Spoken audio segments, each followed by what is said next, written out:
Everyone welcome back to botany से tip science. तो आज हम पढ़ने वाले हैं professional quality of bio science teacher.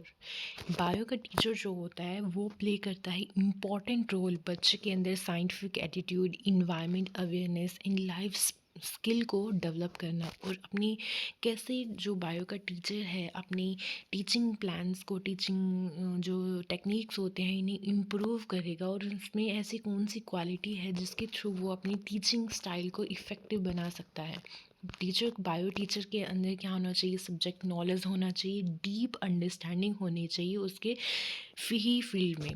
Botany, zoology, ecology, genetics, biotechnology, इनमें डीप अंडरस्टैंडिंग होनी चाहिए, तभी वो जाके टीचर बच्चों को अच्छे से समझा पाएगा।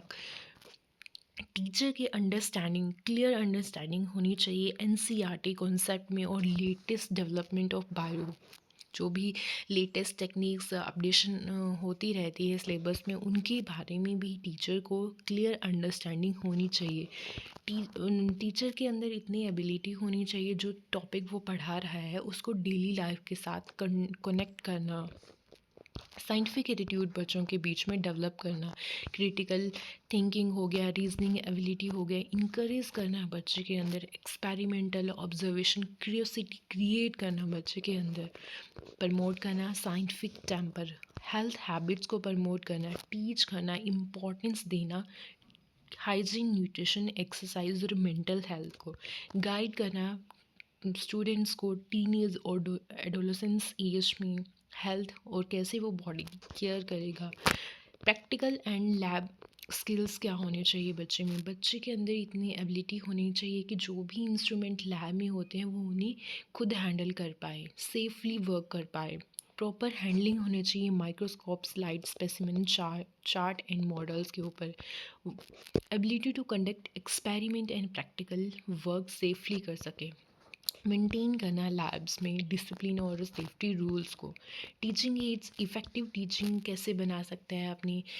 तो यूज़ करेगा वो audio visual aids like a chart, models, diagrams, PPT, और इन सब स्किल्स को यूज़ करना के लिए उसके पास क्या होना चाहिए? स्किल होना चाहिए आईसीटी टूल्स का यूज़ करने का। Knowledge of child psychology, teacher के अंदर इतनी इतनी एबिलिटी होनी चाहिए कि वो बच्चों की साइकोलॉजी को रीड कर सके, वो पता लगा सके कौन सा स्लो लर्नर है और कौन सा जो है गिफ्टेड स्टूडेंट है, तो उनको कैसे पढ़ाना है। जो फास्ट लर्नर स्टूडेंट होते हैं उनको कैसे पढ़ाना है और कौन से बच्चे पे कहाँ उनकी मदद करनी है, हेल्प करनी है। Keep keep of child psychology, understand the individual difference among the learner, बच्चों के बीच में डिफरेंस पता करना, कौन सा हाई लर्नर है, कौन सा स्लो लर्नर है। एबिलिटी टू मोटिवेट करना स्लो लर्नर को कि तुम कर सकते हो, उनकी मदद करना लर्न करने में, सिखाने के लिए इनकरेज करना। गिफ्टेड स्टूडेंट, फिजिकल डिसेबल जो स्टूडेंट होते हैं उन्हें मोटिवेट करना, उन्हें पढ़ाने में मदद करना। Create the interest and curiosity in bio learning, bio science, biology. Evaluation skill, अब प्रिपेयर करना ऑब्जेक्टिव, जैसे हमने उनको टेस्ट देना है, टेस्ट के थ्रू कितने नंबर आते हैं बच्चों को इवैल्यूएट करने हैं। इन शॉर्ट आंसर टाइप, ऐसे टाइप क्वेश्चन दे दिया, एंड कंटिन्यूस कम्प्रीहेंसिव फीडबैक करते रहे, साथ साथ में क्लास में टेस्ट लेते रहे, बच्चे को साथ साथ में कंटिन्यूस इवैल्यूएट करते रहे, फीडबैक देते रहे नंबर के थ्रू, बच्चों का आंकलन करते रहे। इन्वायरमेंट अवेयरनेस, बच्चे में प्रमोट करना इन्वायरमेंट नॉलेज को कि कैसे हमें अपनी इन्वायरमेंट को बचाना है, प्रोटेक्ट करना है। कंजर्वेशन एंड बायोडाइवर्सिटी के बारे में अवेयरनेस को प्रमोट करना। Awareness about the health, hygiene and sustainability. Professional ethics and values क्या होते हैं? बच्चा पंचुअल होना चाहिए, टाइम से वो काम करे, डिसिप्लिन होना चाहिए, ईमानदार होना चाहिए एंड रिस्पॉन्सिबल होना चाहिए। Act as a role model for a student.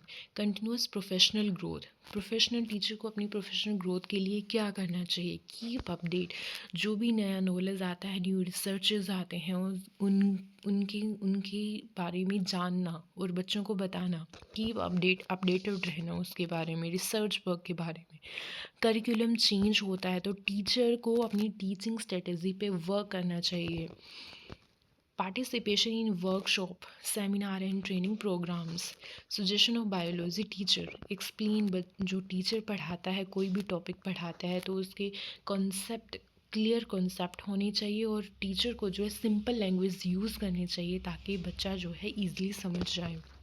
Biology topics को रिलेट करना चाहिए अपनी डेली लाइफ के साथ, बच्चे के इनकरेज करना, उसकी ऑब्जर्वेशन में क्वेश्चनिंग करे बच्चा, क्यूरियोसिटी पैदा करना बायो साइंस के रिलेटेड। चार्ट टीचर यूज़ करता है chart, models, diagrams and audio visual ads ताकि वो अपने लेसन को और इफ़ेक्टिव बना सकें। Conduct practicals work regularly and safely, पढ़ाने के साथ साथ वो डेली लाइफ के साथ तो उस नॉलेज को कनेक्ट करेगा और साथ में जो भी प्रैक्टिकल वर्क है उन्हें रेगुलरली करवाता रहे और सेफली करवाता रहे। मेंटेन डिसिप्लिन और क्लीननेस इन लैब्स, मोटिवेट करना स्टूडेंट को, प्रोटेक्ट करें वो अपने इन्वायरमेंट को और बायोडाइवर्सिटी को। कंसीडर करना बच्चे individual difference among the learner, कौन सा स्लो लर्नर है, कौन सा फास्ट लर्नर है, उनमें डिफरेंस पता करना और उनकी वीकनेस जो है उनको इम्प्रूव करना, उनमें सुधार लाने की कोशिश करना।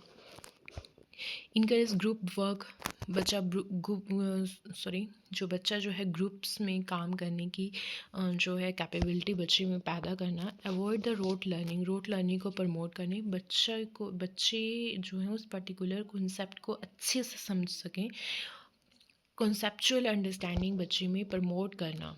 अपडेट सब्जेक्ट नॉलेज रेगुलरली, और यूज़ करेगा वो आईसीटी मॉडर्न टीचिंग टूल्स का यूज़ करके।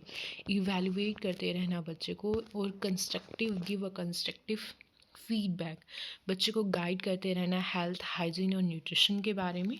Act as a role model and ethical and professional behaviour.